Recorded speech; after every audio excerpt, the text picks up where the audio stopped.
Teman-temanku, Shalom, berjumpa lagi di dalam YouTube channel Tanya Aja Pasti Ku Jawab. Berikut ini kita akan menyaksikan sebuah kesaksian yang luar biasa dari saudara kita. Bagaimana dia mengalami perjumpaan dengan Tuhan secara luar biasa yang akhirnya mengubahkan hidupnya, bahkan membuat dia memutuskan untuk menjadi pengikut Tuhan Yesus. Seperti apa cerita ataupun kisah lengkapnya? Saksikan video ini dari awal sampai habis dan semoga memberikan pencerahan ya.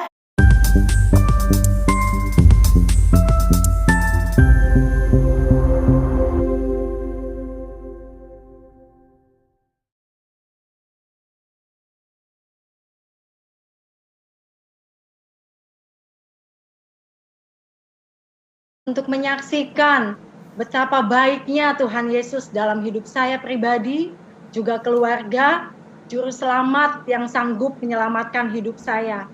Nama saya Aisyah, saya lahir di kota Cirebon, dan saya dibesarkan dari keluarga yang sederhana dari agama Islam.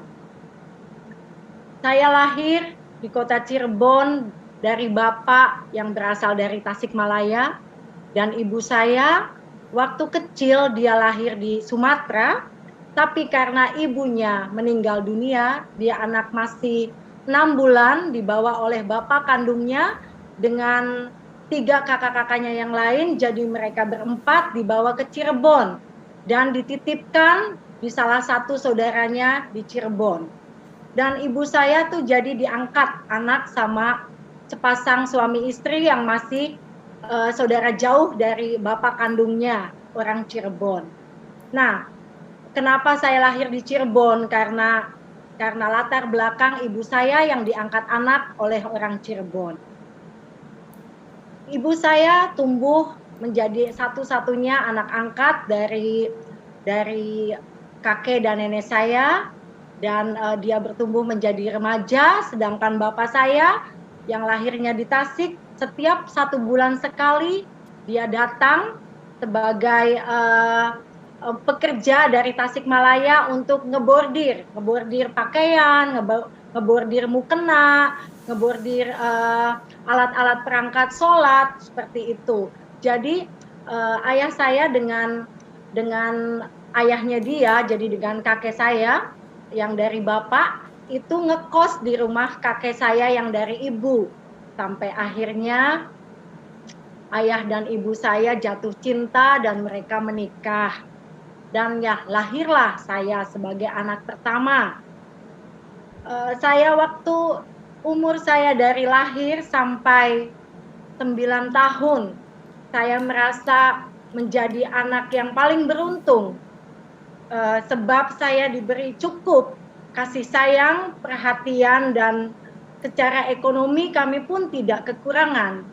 Sebab walaupun ayah saya keuangan pekerjaannya terbatas, tapi kedua orang tua saya tinggal di rumah kakek dan nenek saya yang mereka berkecukupan dalam hal ekonomi. Kakek waktu itu memiliki beberapa rumah, tanah, dan dia juga sangat menyayangi saya.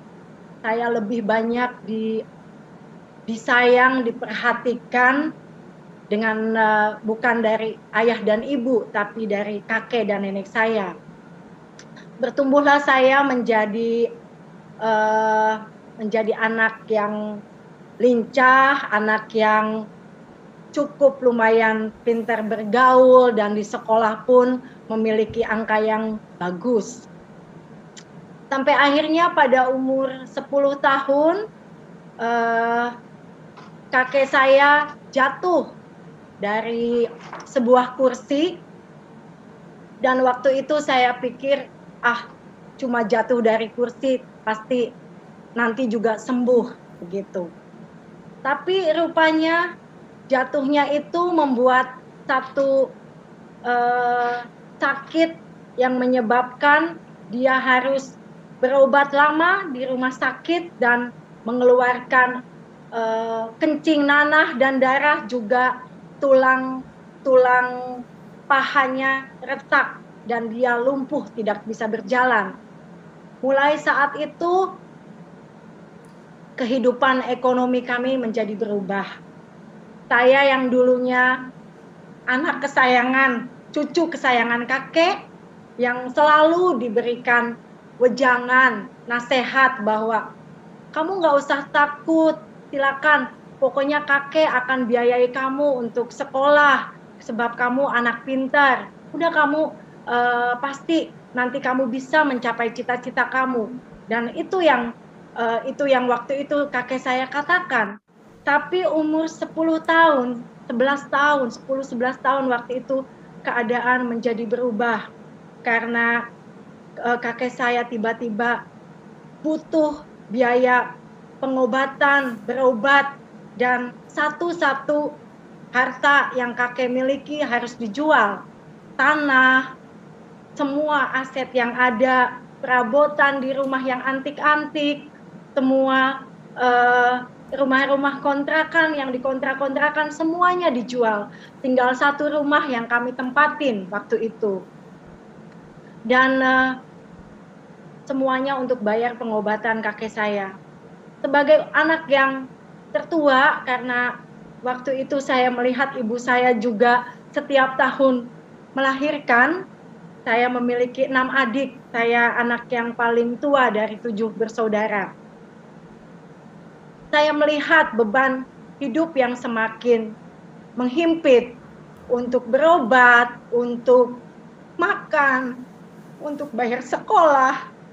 Saya ikut merasa prihatin dengan keadaan orang tua saya.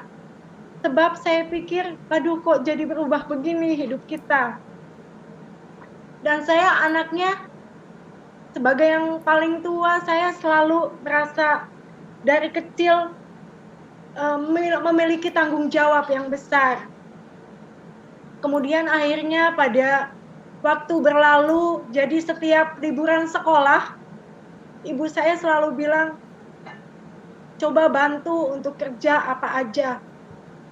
Saya waktu itu ingat umur saya 11 tahun, saya udah kerja, jagain anak yang stres, anak yang gila.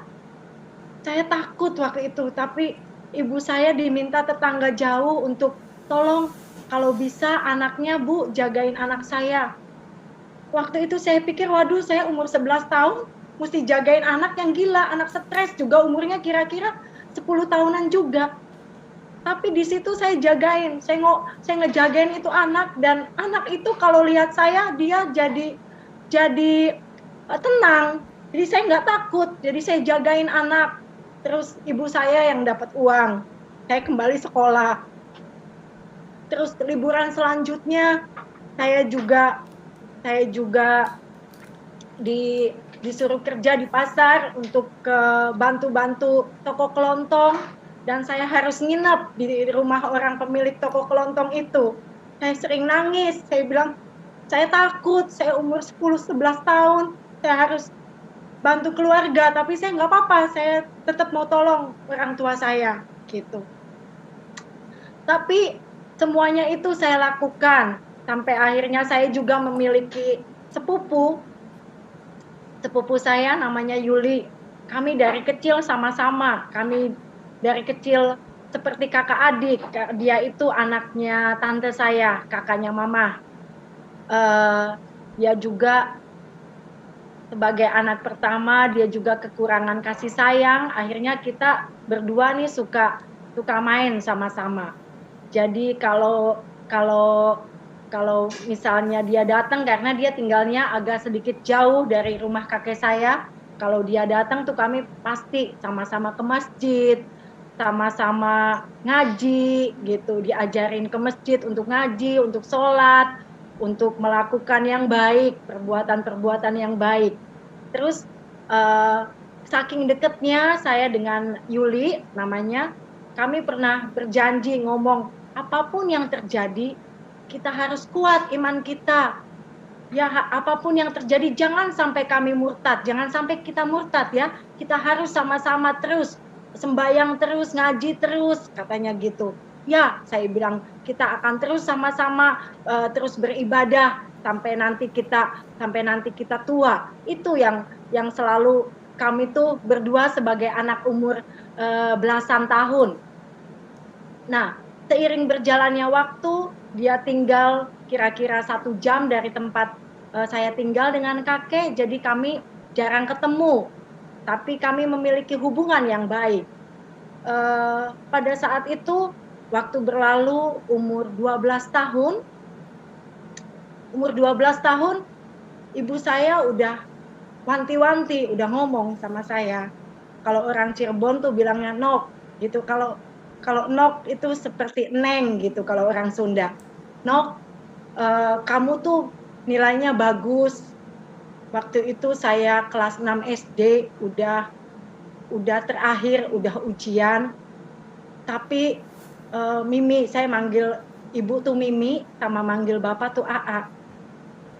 Mimi sama AA nggak sanggup ngebiayain kamu untuk lanjut sekolah ke SMP, katanya gitu. Walaupun kamu punya nem paling besar, kamu pinter, tapi kamu harus tolong kita untuk cari uang, bantu keluarga, karena abah, kakek udah semakin sakit, butuh biaya. Adik-adik kamu perlu sekolah, makan, kamu anak paling besar, kamu jadi tulang punggung keluarga. Aduh, saya sedih banget. Sedih sekali karena saya pikir saya berusaha untuk belajar dengan baik, untuk mendapatkan nilai yang terbaik. Saya punya nem paling besar waktu itu di zaman sekolah saya. Terus saya juara matematika satu kota Madia Cirebon waktu SD. Saya juara MTQ. Abah saya bilang, kamu akan sekolah, nanti kakek biayain sampai kamu jadi mencapai cita-cita kamu. Sekarang umur 12, ibu saya ngomong gitu, nggak ada harapan untuk saya melanjutin sekolah gitu. Terus akhirnya saya pikir, sudah, kalau memang harus begini, nasib saya ya saya akan jalanin.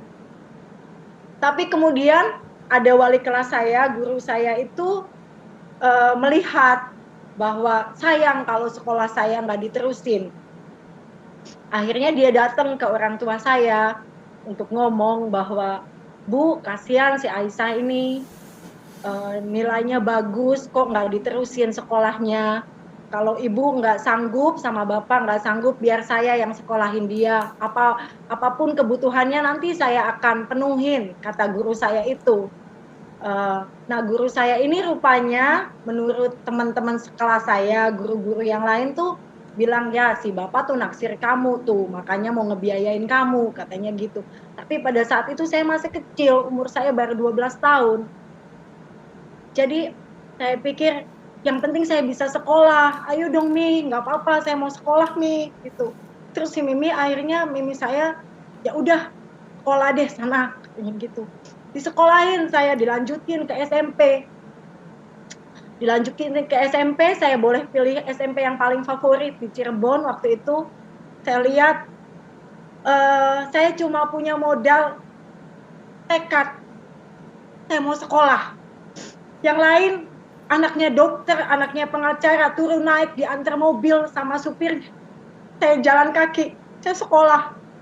Nggak apa-apa, waktu itu di daerah Cirebon, saya ingat jalan yang selalu saya tempuh ke sekolah tuh jalan yang paling sepi, yang paling rawan, banyak anak-anak suka tawuran di situ, tapi saya jalan kaki.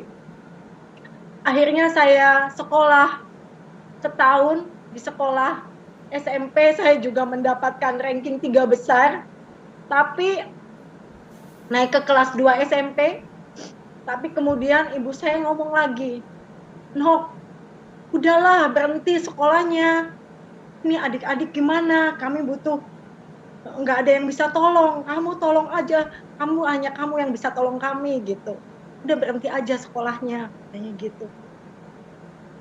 Terus juga banyak yang ngomong, Bu, nanti itu anaknya disekolahin, nanti bakal dikawin juga tuh sama yang nyekolahin.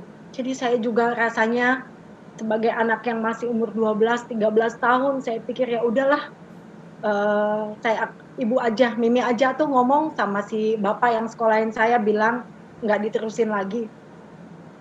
Akhirnya ibu saya ngomong sama bapak, yang nyekolahin saya, Pak Guru yang nyekolahin saya, "Pak, maaf, Bapak tujuannya baik, tapi biar anak saya, sudah kami butuh anak saya untuk tolong keluarga cari uang."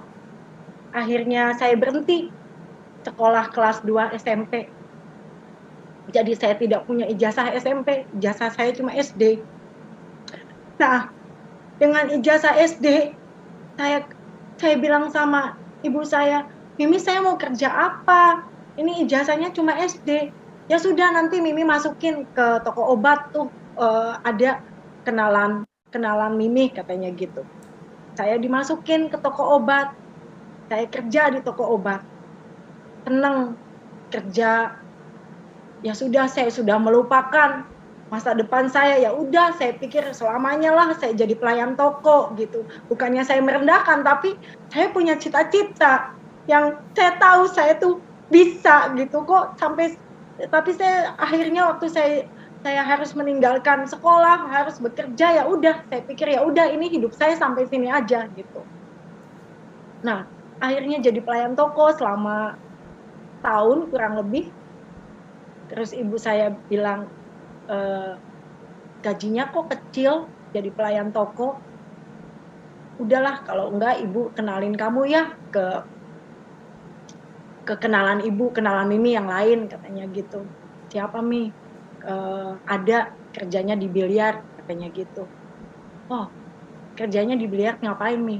"Udah, nggak apa-apa, ikut aja, nggak usah malu, ikut aja."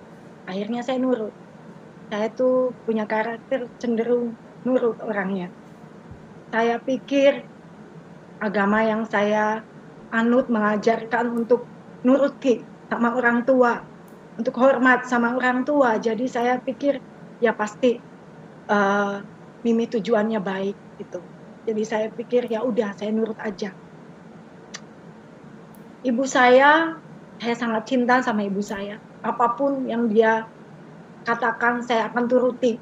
Jadi itu sebuah rasa cinta saya sama ibu saya, sama Mimi. Jadi saya nurut aja. Waktu saya dikenalin sama ibu yang di biliar ini, sebenarnya dia itu juga mucikari, germo gitu.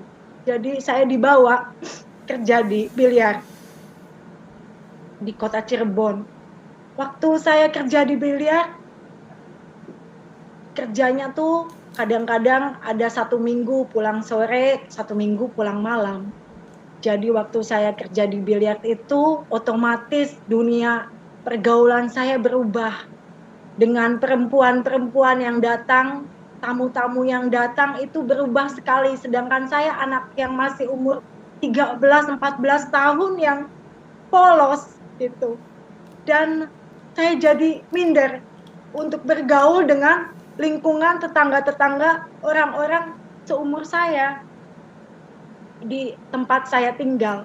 Karena saya merasa, aduh, saya ini udah dicap kayak pelacur karena karena kerja di biliar di dunianya orang-orang dewasa yang padahal tidak semuanya seperti itu, tapi saya juga terlanjur rendah diri, terlanjur malu. Akhirnya saya bergaul dengan orang-orang biliar sampai akhirnya saya ketemu sepasang suami istri yang bilang, "Ngapain kamu kerja di sini? Uangnya kan sedikit di biliar. Dengan kamu yang masih muda, kamu bisa cari uang lebih banyak. Kamu bisa tolong adik-adik kamu. Ayo ikut sama kita. Kita mau buka night club di Bandung," katanya gitu. Terus saya pikir, waduh, jauh juga ya Bandung, padahal Bandung Cirebon kalau sekarang sih cuman 3 jam begitu. Tapi waktu itu kan saya umur 14 tahun, tapi saya pikir ya sudahlah, hidup saya toh di Cirebon sudah malu. Saya udah nggak berani ketemu teman-teman sekolah saya yang lihat saya sekarang kok jadi nggak terusin sekolah, jadi dipandang sebelah mata, dianggap sampah masyarakat, kerjanya di biliar, pergaulannya bebas. Lebih baik ya udah, mendingan sekalian saya kerja pindah ke Bandung. Saya datang ke orang tua saya, ke Mimi sama ke AA. Mimi bilang, "Ya udah kalau gitu pergi aja." Dan saya lihat Mimi itu orangnya maunya lebih lagi, maunya mikirnya cuma ke uang terus gitu. Sedangkan saya punya bapak AA ibadahnya kuat, tapi AA nggak pernah ngomong, nggak pernah, bapak tuh nggak pernah ngomong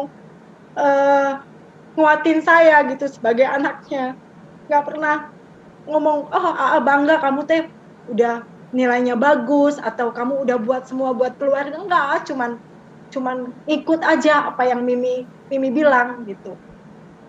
Sementara itu rumah yang kami tinggalin juga harus dijual. Kami sudah jual rumah itu karena biaya pengobatan, biaya adik-adik, biaya hidup yang semakin menghimpit. Akhirnya kami ngontrak rumah di Cirebon. Dan kakek saya juga udah nggak bisa apa-apa lagi gitu. Akhirnya saya bilang ya udah, saya pindah, saya sendiri ikut sepasang suami istri itu ke Bandung. Dan keluarga saya, orang tua saya, adik-adik saya masih di Cirebon. Mulailah perjalanan hidup di Bandung. Anak umur 14 tahun waktu itu, 14 hampir 15 tahun usia saya. Saya cuma punya tekad. Saya pengen ngerubah hidup. Pengen merubah hidup saya, menyenangkan hati orang tua saya, adik-adik saya, supaya mereka punya hidup yang layak, bisa tidak kekurangan gitu.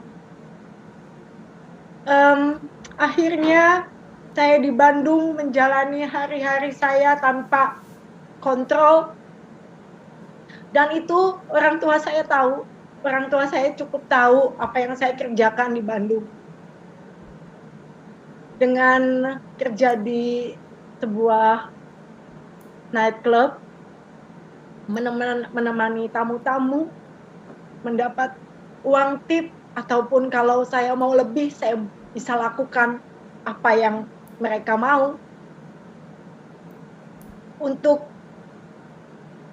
menghilangkan rasa sakit di hati yang hampa, yang aduh, ini toh hidup saya cuma sampai segini, udah nggak ada harapan lagi.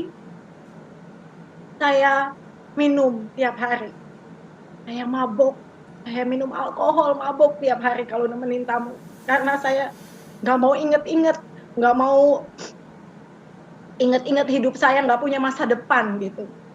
Jadi saya minum tiap hari, saya mabok, sampai kalau ada temen yang nawarin obat, saya minum obat, saya ngobat, saya ngeganja, saya hancurin diri saya, pokoknya saya hancurin diri saya. Saya pikir ya udah, asal orang tua saya senang, asal adik-adik saya nggak kekurangan, saya buat semuanya. Sampai satu hari kami pernah mabok naik kendaraan, hampir kecelakaan, dan itu bukan sekali dua kali, sudah sering kejadian saya hampir mati kecelakaan. Tubuh saya pernah satu kali saya kena sakit kuning, saking kena ginjal saya kuning, tubuh saya udah kuning, udah bau, udah hampir mati. Dan saya nggak ngerti berapa kali saya juga coba bunuh diri. Tuhan, saya udah malu, saya nggak punya harapan lagi. Udah, tapi kok saya nggak mati-mati. Tapi di saat yang sama, di saat saya melakukan semua dosa itu, saya juga sering manggil Tuhan, tapi saya nggak tahu Tuhan yang mana. Saya cuma manggil Tuhan, tolong saya, Tuhan tolong saya nggak tahu, hidup saya udah rusak seperti ini Tuhan. Sementara orang tua saya cuma tinggal nunggu kiriman, tinggal nunggu uang gitu. Dan akhirnya saya 2 tahun saya di Bandung. Kakek saya sudah meninggal. Waktu itu saya pulang ke pemakamannya dia, kakek saya meninggal. Akhirnya orang tua saya, adik-adik saya juga pindah ke Bandung. Saya bisa mengontrakkan rumah buat mereka di Bandung. Dan kemudian ibu saya bilang waktu itu, sepupu kamu tuh Yuli, dia menikah katanya gitu. Mau datang nggak ke pernikahannya dia? Terus saya bilang ya udah, nanti saya datang. Saya datang ke pernikahannya Yuli, waktu itu saya udah di Bandung, saya ke sepupu saya yang waktu itu yang tadi saya ceritakan bahwa kami memiliki hubungan yang baik, kami memiliki seperti kakak adik gitu, dia menikah dan saya menghadiri pernikahannya dia dan ternyata dia menikah dengan seorang laki-laki Kristen. Seorang laki-laki Kristen yang juga yang aktif rupanya di gereja.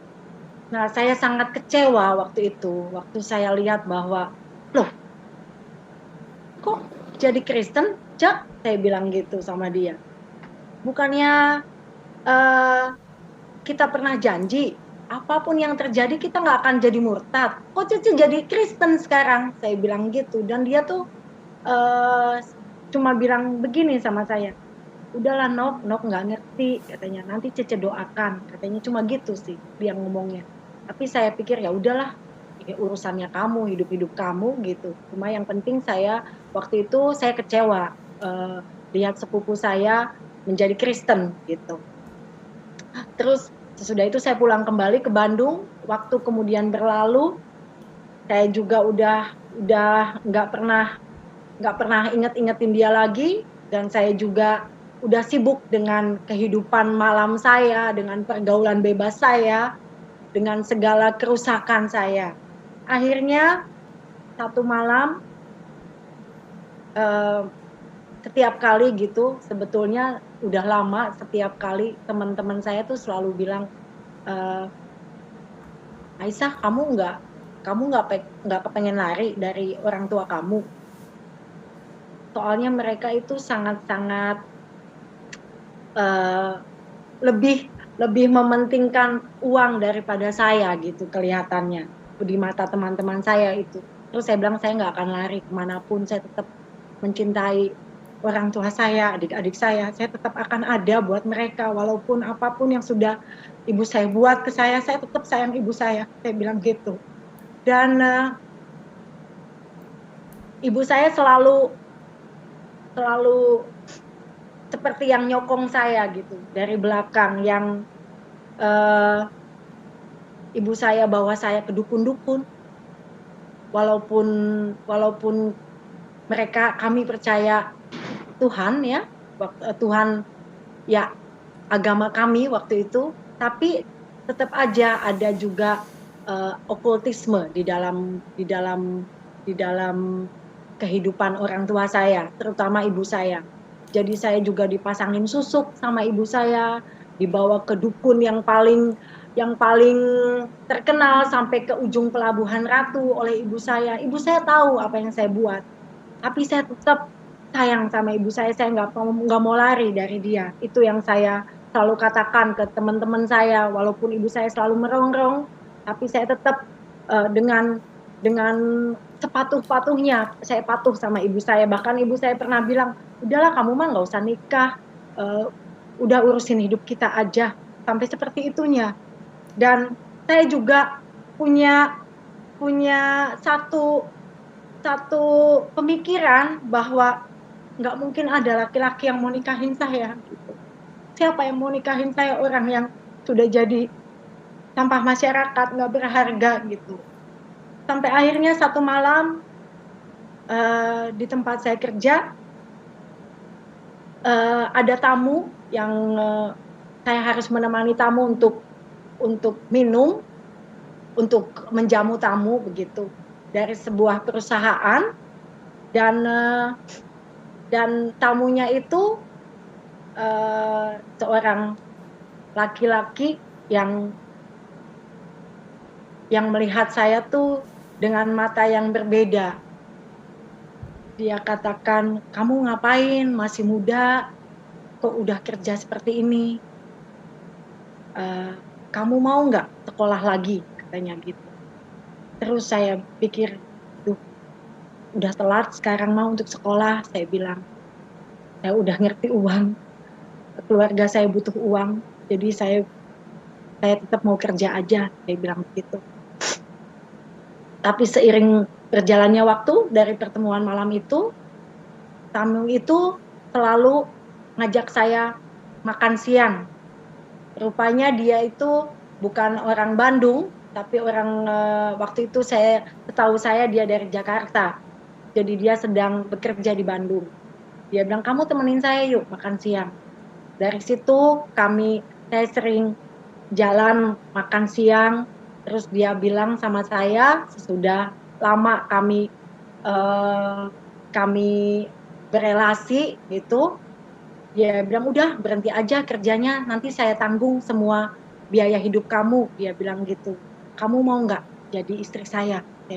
Dia bilang begitu. Dan saya baru sadar sekarang bahwa itulah jalan yang Tuhan pakai untuk selamatin hidup saya.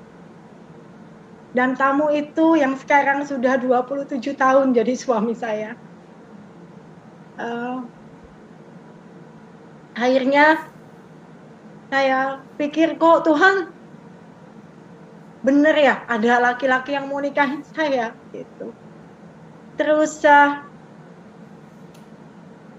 dia sungguh-sungguh benar-benar, dia bukan saja mau mengangkat saya dari dunia malam, tapi dia juga benar-benar mau menikahi saya, mau menolong keadaan saya dan keluarga saya di Indonesia waktu itu. Akhirnya untuk singkat cerita, saya dibawa ke Belanda. Kami menikah secara sipil karena saya Islam, dia Kristen. Jadi saya juga tidak mau masuk Kristen dan dia juga tidak mau masuk Islam. Dia dari keturunan Ambon Manado, sedangkan saya orang Sunda. Jadi kami menikah di Belanda, kami bisa menikah secara hukum, secara sipil saja. Dan kami menjalani itu selama 2 tahun. Waktu 2 tahun berlalu dengan kepercayaan kami masing-masing. Akhirnya Tuhan kasih saya hamil. Waktu saya hamil, dengan segala pergumulan yang ada di dalam hidup saya, dengan situasi yang baru, lingkungan yang baru, bahasa yang baru, di Belanda saya sangat susah. Karena dari pergaulan yang tadinya huru hara, saya dibawa ke negara yang asing, yang tidak memiliki saudara siapapun, dan saya ke Belanda itu juga tidak bilang sama orang tua saya, sebab orang tua saya akhirnya tidak merestui hubungan kami, sebab suami saya sudah duda waktu itu dan juga agamanya Kristen. Jadi saya melarikan diri ke Belanda itu, ikut suami saya. Jadi saya juga udah nggak ada kontak dengan keluarga saya lagi di Bandung waktu itu. Terus saya pergi ke Belanda, ikut suami saya, kami menikah dengan segala sesuatu yang buat saya serba baru, lingkungan baru yang membuat hati saya juga sedih karena saya tidak kontak lagi dengan keluarga saya. Saya hamil dan saya juga takut. Waktu saya hamil saya takut karena pengaruh alkohol dan minuman dan obat-obatan yang pernah saya konsumsi. Saya takut anak saya cacat. Jadi waktu saya hamil juga saya sangat-sangat ketakutan. Tuhan, aduh ini gimana nanti janinnya? Karena saya juga perokok berat, saya banyak ngerokok. Terus tiap malam tuh saya nangis kepengen pulang ke Indonesia. Nggak bisa, mau pulang mau kemana? Di Belanda nggak betah dengan situasi yang serba baru. Keadaan saya juga hamil waktu itu. Terus di tempat tidur, di kamar kami, ada Alkitab ibu mertua saya. Tapi saya juga minta ke teman, ada kenalan di Belanda, orang Islam. Saya minta Al-Qur'annya dia. Jadi saya suka baca Al-Qur'annya, ada terjemahan bahasa Indonesianya. Saya suka baca, dua-duanya saya bandingkan. Dua-duanya saya baca, bandingkan, ini yang mana ya yang benar gitu. Yang mana yang benar? yang dikorbankan oleh Abraham itu siapa? Ismail atau Ishak? Kok di Alkitab dibilangnya anak perjanjian itu Ishak yang dikorbankan? Jadi saya selalu walaupun takut untuk dosa pegang Alkitab, tapi saya beranikan diri, saya mau baca, saya pikir begitu. Sampai kalau ibu mertua saya menyetel lagu-lagu rohani, saya suka dengerin, tapi dengan perasaan, aduh takut dosa gitu. Terus kalau suami saya ngajak, ayo hari Minggu ke gereja, saya nggak mau ikut. Tapi kemudian satu kali saya ikut ke gereja. Tapi di waktu saya duduk di kursi gereja, saya juga di hati saya, aduh ampuni ya Allah, ampuni kok saya masuk gereja nih, kok saya duduk di gereja, aduh udah murtad, udah dosa ini gitu. Jadi selalu ada perasaan bersalah kalau saya dengerin lagu rohani, kalau saya ikut ke gereja. Akhirnya saya bilang, udahlah saya nggak tentram, mana sih yang benar, Tuhan tunjukin mana yang benar gitu. Akhirnya satu malam saya tidur, dan waktu saya tidur, antara tidur dan tidak tidur, saya melihat satu cahaya yang terang sekali di dalam kamar itu, di dalam kamar tidur kami, dan saya mendengar satu suara yang mengatakan, datanglah aku mengasihimu. Kata-kata itu nggak pernah hilang dari ingatan saya. Keesokan harinya saya bilang sama ibu mertua saya, sama suami saya, tadi malam ada cahaya ngomong sama saya, datanglah aku mengasihimu. Siapa ya? Saya bilang gitu. Terus suami saya cuma bilang, kamu doa aja gitu. Kamu doa aja, karena suami saya pun seorang yang Kristen tapi tidak lahir baru waktu itu. Akhirnya gelisah hati saya tuh. Kata-kata itu terngiang-ngiang, teringat selalu di telinga saya. Kalau gitu saya bilang begini, kalau engkau benar mengasihi aku, kalau engkau benar Tuhan Yesus, anak Allah yang hidup, seperti yang saya sudah dengar kalau saya ke gereja, atau kalau lagu-lagu rohani itu bilang, saya mau anak yang di kandungan saya itu sehat. Saya mau anak yang di kandungan saya itu perempuan, karena suami saya kepengen anak perempuan. Dan saya kepengen, waktu itu kami tinggal di rumah mertua, yang pernah tinggal di rumah mertua, pernah merasakan juga bagaimana tidak mudah. Jadi saya bilang, saya kepengen punya tempat tinggal dengan suami, pisah dari mertua. Dan semua itu saya simpan di dalam hati. Itu perjanjian saya dengan Tuhan. Kalau engkau mengabulkan 3 permohonan ini Tuhan, Yesus, aku akan mengakui engkau sebagai Tuhan dan Juru Selamat dalam hidupku. Coba buktikan. Saya bilang begitu. Dan 3 perkara itu Tuhan jawab. Seorang anak perempuan yang sehat, yang cantik, lahir, namanya Ribka. Dan kami juga mendapatkan tempat tinggal yang baik. Tapi saya terus kemudian masih belum begitu yakin. Tapi sepertinya Tuhan benar-benar menangkap hidup saya, memilih saya. Karena saya semenjak saat itu, kalau saya dengerin lagu rohani, saya cepat hafal. Saya belajar untuk kemudian saya bilang, saya bertekuk lutut, Tuhan, saya tidak mau lari lagi, saya mau ngakuin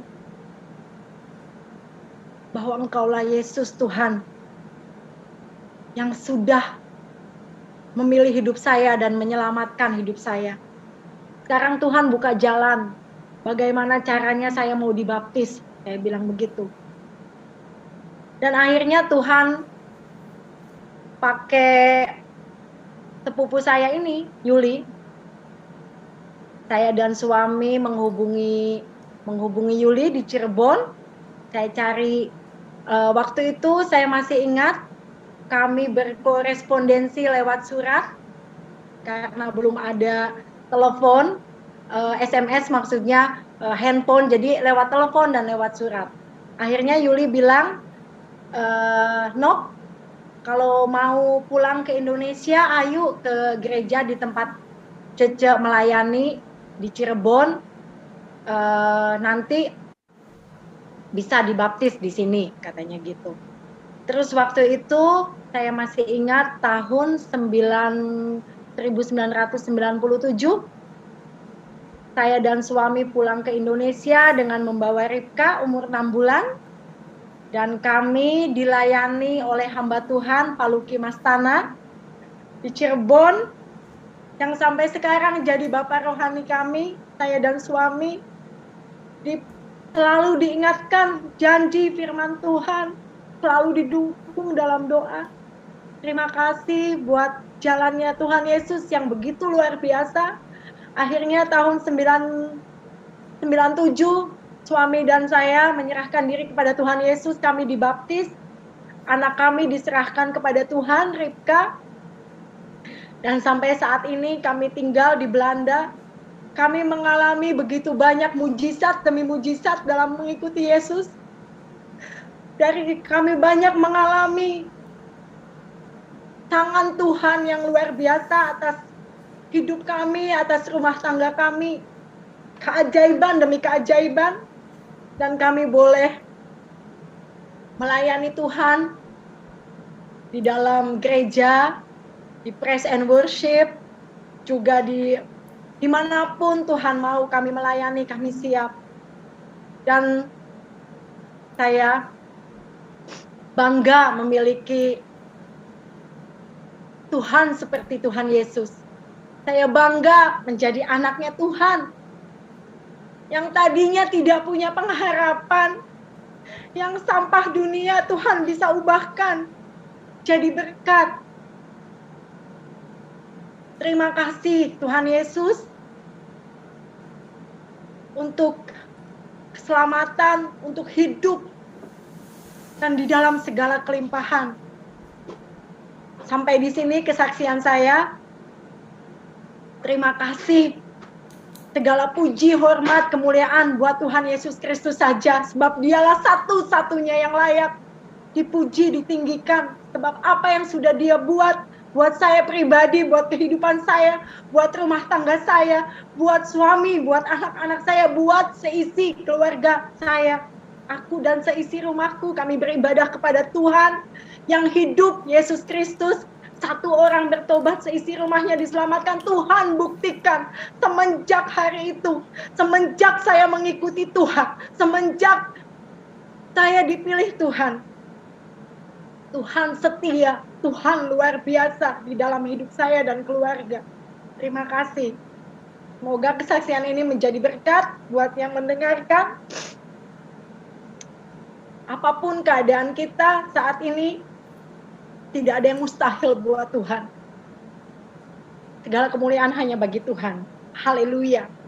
Puji Tuhan, kita sudah menyaksikan kesaksian yang begitu luar biasa dari saudara kita tentang bagaimana dia mengalami Tuhan yang luar biasa sehingga hal itu mengubahkan hidupnya, mengubahkan pikirannya, mengubahkan hatinya, mengubahkan keluarganya, bahkan menjadikan Tuhan Yesus sebagai satu-satunya sumber penolong dan sumber kekuatan, sumber penghiburan dalam kehidupan mereka menjalani hidup yang tentunya tidak selalu mudah.